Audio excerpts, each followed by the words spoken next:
প্রিয় দর্শক, আবার একটা খুবই গুরুত্বপূর্ণ ডিফেন্স আপডেট নিয়ে চলে এলাম আপনাদের কাছে এই গ্লোবাল নলেজ বাংলা ইউটিউব চ্যানেলে। ভারত মহাসাগরে কি বদলে যাচ্ছে শক্তির ভারসাম্য? ভারতের নৌবাহিনী কি নতুন এক আন্ডার ওয়াটার যুগে প্রবেশ করতে চলেছে? কারণ বহু আলোচিত প্রজেক্ট 75 ইন্ডিয়া বা P-75I সাবমেরিন ডিলের খরচ নিয়ে আলোচনার শেষ।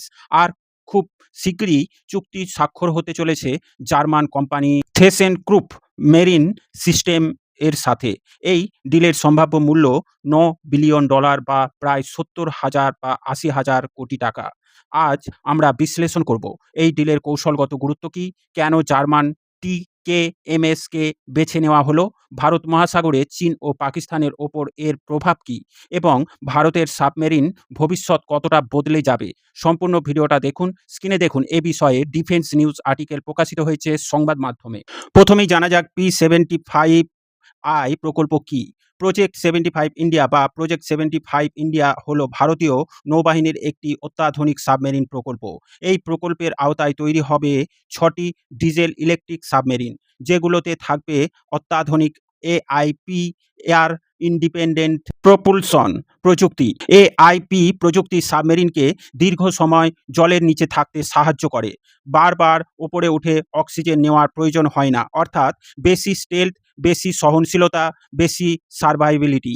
এগুলো তৈরি হবে ভারতের মজাগন ডক শিপ বিল্ডার্স লিমিটেড এ জার্মান প্রযুক্তি হস্তান্তরের মাধ্যমে। জার্মানির TKMS বিশ্ববিখ্যাত সাবমেরিন নির্মাতা। তাদের টাইপ 214 এবং টাইপ 212 সাবমেরিন ইতিমধ্যেই বিভিন্ন দেশে ব্যবহৃত হচ্ছে। TKMS এর ডিজাইন অত্যন্ত সাইলেন্ট, উন্নত সোনার সিস্টেম এবং AIP তে দক্ষ। ভারত আগে ফ্রান্সের সহযোগিতায় প্রজেক্ট 75 প্রকল্পে স্করপিন ক্লাস সাবমেরিন তৈরি করেছে। এবার জার্মান প্রযুক্তি যোগ হওয়ায় ভারত আরও একটি ইউরোপীয় প্রতিরক্ষা ইকোসিস্টেম প্রবেশ করছে। এটি শুধু একটি ক্রয় নয়, এটি প্রযুক্তিগত ক্ষমতার অর্জনের কৌশল। ভূ রাজনৈতিক প্রেক্ষাপটের দিক দিয়ে এই চুক্তি যথেষ্ট গুরুত্বপূর্ণ এবং ভারতের ক্ষেত্রে লাভজনক। এখন সরল প্রশ্ন, কেন এখন? ভারত মহাসাগরে চীনের উপস্থিতি দ্রুত বাড়ছে। চীনের প্ল্যান নিয়মিত ভারত মহাসাগরের সাবমেরিন পাঠাচ্ছে। পাকিস্তানও চীনের সাহায্যে নতুন AIP সাবমেরিন পাচ্ছে। অন্যদিকে ভারতের বহু পুরনো কিলো ক্লাস সাবমেরিন অবসর প্রাপ্তির পথে। এই পরিস্থিতিতে P-75I ভারতের জন্য লাইফলাইন।